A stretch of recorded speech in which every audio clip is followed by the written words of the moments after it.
கஞ்சி ஊத்துனாங்க. இந்த கஞ்சியே ஒழுங்கா பிள்ளைங்களுக்கு போய் சேர்ந்தது. அதையே சத்துணவுன்னு முட்டையா போட்டாங்க. எல்லா மளிகை கடையிலயுமே அந்த ஸ்கூல்ல வேலை செய்றவங்க தான் முட்டை சப்ளை பண்ணாங்க. பாதி விலைக்கு முட்டை குடுப்பாங்க. பிள்ளைங்களுக்கு என்ன அவிச்சு குடுத்துருப்பாங்க? அவங்க 2 முட்டை குடுக்க சொன்னா, இவங்க 1 முட்டை குடுப்பாங்க. வீட்ல வந்து சாப்பிடுறதுக்கு சாப்பாடு இல்லாம, அந்த மாதிரியெல்லாம் இப்ப யாரும் இல்ல. காமராஜர் காலத்துல இருந்தாங்க. ஒவ்வொரு வீட்லயும் 10 பிள்ளைங்க, 12 பிள்ளைங்க இருந்துச்சு. 10 பிள்ளைங்களுக்கு சோறு போடணும். அதுக்கு முடியல.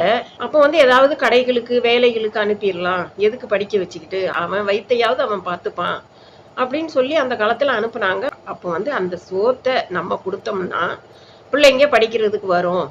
மதிய உணவு திட்டத்தை கொண்டு வந்தாரு. பிள்ளைங்க எல்லாம் ஸ்கூலுக்கு வந்தது. அது அந்த சமயத்துக்கு ஏற்புடையதா இருந்துச்சு. எப்படியோ அந்த திட்டங்கள் வந்து மறுவடிவம் எடுத்தது. இப்போ வந்து சிக்கன் பிரியாணி போட போறோம் அப்படின்னு சொல்றாங்க. சிக்கன் அப்படின்னாலே 1008 பிரச்சனைகள் அதுல வருது. இப்படி இருக்கும்போது நம்ம வந்து சிக்கன் பிரியாணி போடுறேன் அப்படிங்கிற பேர்ல அதுல ஏதாவது ஒரு குளறுபடி நடந்து அது பிள்ளைங்களுக்கு பாதிப்பை கொடுத்துடக்கூடாது. அதை முதல்ல நல்லா யோசிச்சுக்கோங்க. ஏன்னா எதுவுமே இங்க வந்து நியாயமா கரெக்டா அவங்கவுங்க மனு நீதிப்படி, மனு தர்மப்படி, அவங்க மனசாட்சிப்படி எதையுமே செய்யறது கிடையாது.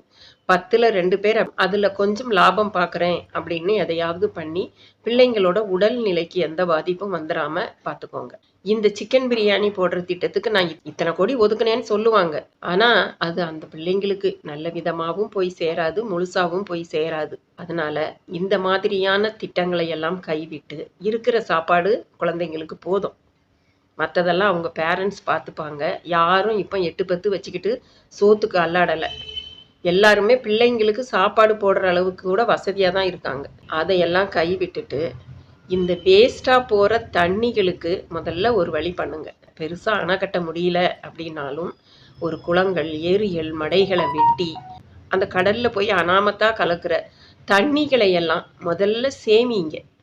அதுதான் இப்போ நாட்டுக்கு உடனடியாக செய்ய வேண்டிய தேவை. குடி தண்ணிக்காவது கொஞ்சம் கவலை இல்லாமல் மக்கள் இருப்பாங்க.